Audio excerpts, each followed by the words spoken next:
안녕하세요. 세상을 이롭게 하는 일에 관심 많은 승무원쌤 김용숙입니다. 국민의힘 한동훈 대표가 지금 살짝 코너에 몰린 듯한 그런 형국입니다. 그렇지만 한동훈 대표에게 이러한 어려움 없이 큰 정치인이 될 수 없다고 저는 생각합니다. 이 어려움과 위기를 본인 스스로 어떻게 여하이 넘기느냐에 따라서 앞으로 한동훈 대표는 큰 정치인으로 성장할 것인지 아니면 추락할 것인지가 저는 결정이 난다고 생각합니다. 지금 한동훈 대표는 사면 초과의 상태에 있습니다. 왜 이 빠찌의 혈안이 된 원내 국회의원들은 지금 선거가 대통령 임기가 끝날 때까지 이들은 빠찌를 계속 달고 있을 것 같습니다. 그래서 이들은 대표 눈치를 볼 일이 없습니다. 국회의원들은 공천이 없으면 대표 눈치를 보지 않습니다. 이들은 자기 마음대로 망아지처럼 이리 뛰고 저리 뛰고 있습니다. 또 대통령의 임기도 이제 절반밖에 지나지 않았습니다.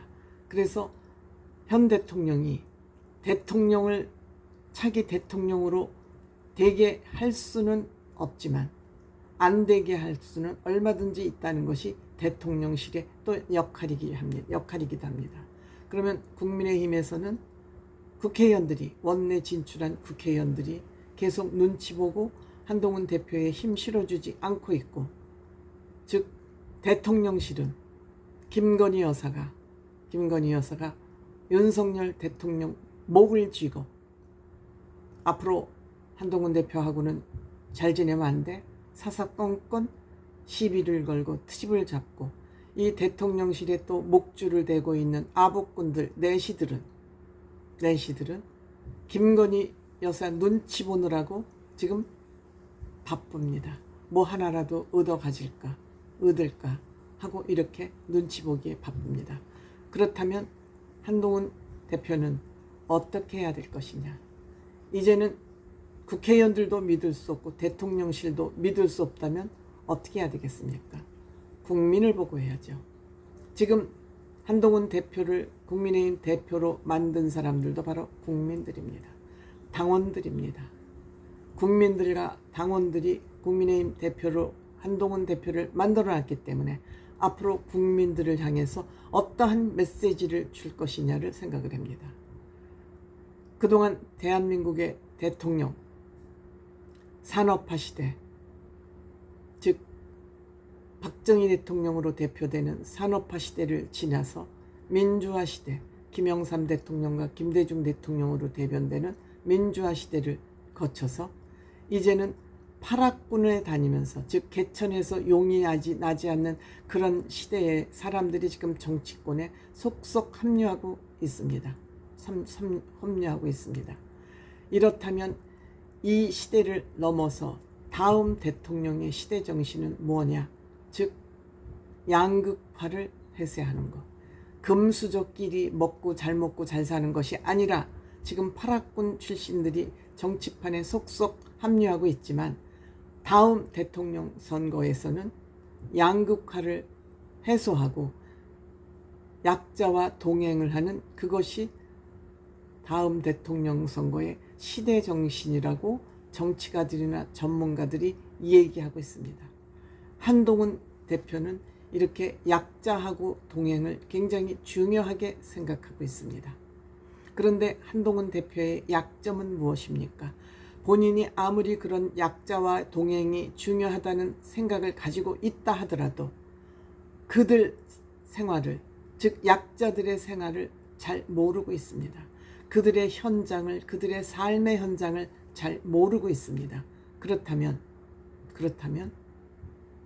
한동훈 대표는 이론으로 알고 상상으로 아는 것을 떠나서 한동훈 대표는 현장을 실제로 경험해 보면서 거기에서 철학을 발견해야 되고 거기에서 현장에서 정책을 만들어내야 된다고 생각을 합니다.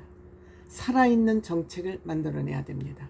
학자들이 이론으로 책상에서 탁상 공론으로 만들어내는 그런 정책 말고 이번에 의대생 2,000명을 뽑겠다는 이러한 정책이 바로 탁상 공론 정책이었기 때문에 무자비하게 지금 깨지고 있는 것입니다.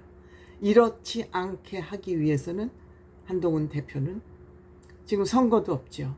지금 한동훈 대표는 사면 초과로 코너에 몰려 있습니다. 이럴 때 국민의 마음을 살 수 있는 것은 무엇이겠습니까? 아래로 하심에서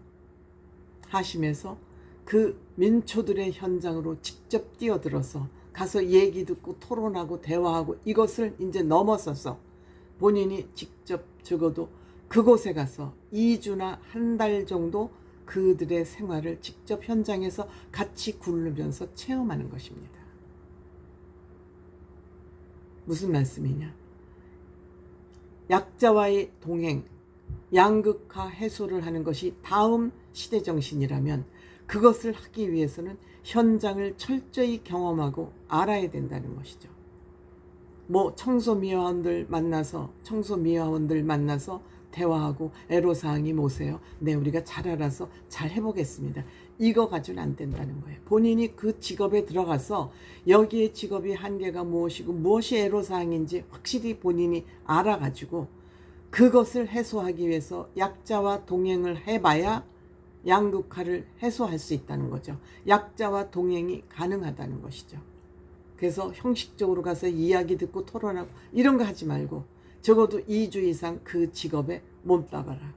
그래서 한 달에 적어도 2가지 이상 직업을 직접 체험을 하면서 그 약자들을 위한 정책을 입안하는데 올인해라.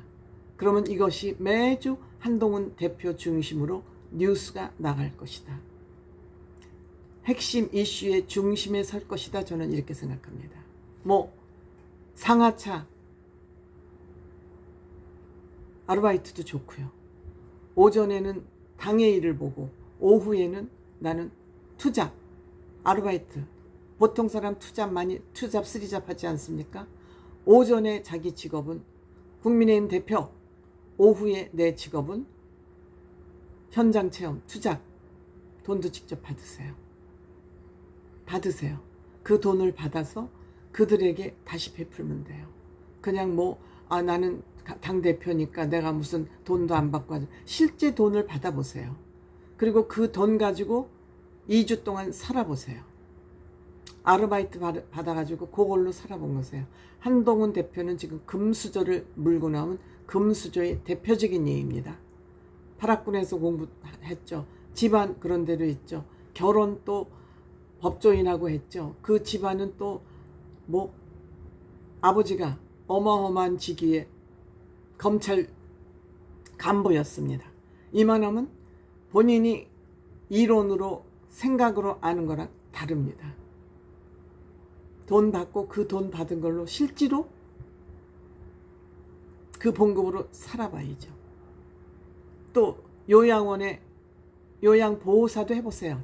요양병원이 지금 어떻게 운영되고 있는지, 이 요양원이나 요양병원은 거기는 빨리 사람을 죽으라고 보내는 곳이지 거기는 사람 살 곳이 아니라는 것도 아마 알게 될 것입니다.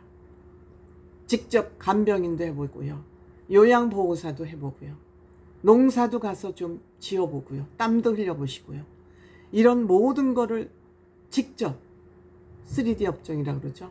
이것을 적어도 이론으로 아니라 일주일에 내가 2가지 직업 이상을 체험을 하겠다는 목표를 세우고 형식적으로 운전 모범운전사처럼 운전해보고 이런 운전도 물론 중요해요. 왜냐하면 거기에 또 모든 사회의 그 소식이 흘러다니기는 하니까.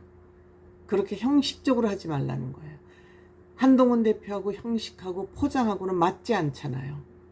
그래서 적어도 윤석열 대통령을 극복하는 방법은 권력 투쟁에 함몰돼서 거기서 오부작거리고 싸우지 말고 적어도 한동훈 대표는 본인이 지금까지 이론으로 무장이 되어 있으니까 그 이론으로 무장된 것을 현장에 나가서 현장 체험을 해서 모든 정책은 현장에서 만들어지는 정책을 만들어라. 그렇다면 한동훈 대표는 누가 대통령에서 끌어내리려고 그래도 대통령 후보에서 끌어내리려고 그래도 국민들이 적극적으로 보호해 줄 것입니다.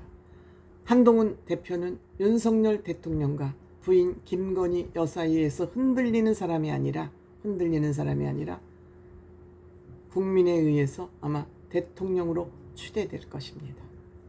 현장으로 튀어나가라. 형식적인 걸 하지 마라. 적어도 2주 이상 그 직업을 체험해라. 제가 드리고 싶은 얘기입니다.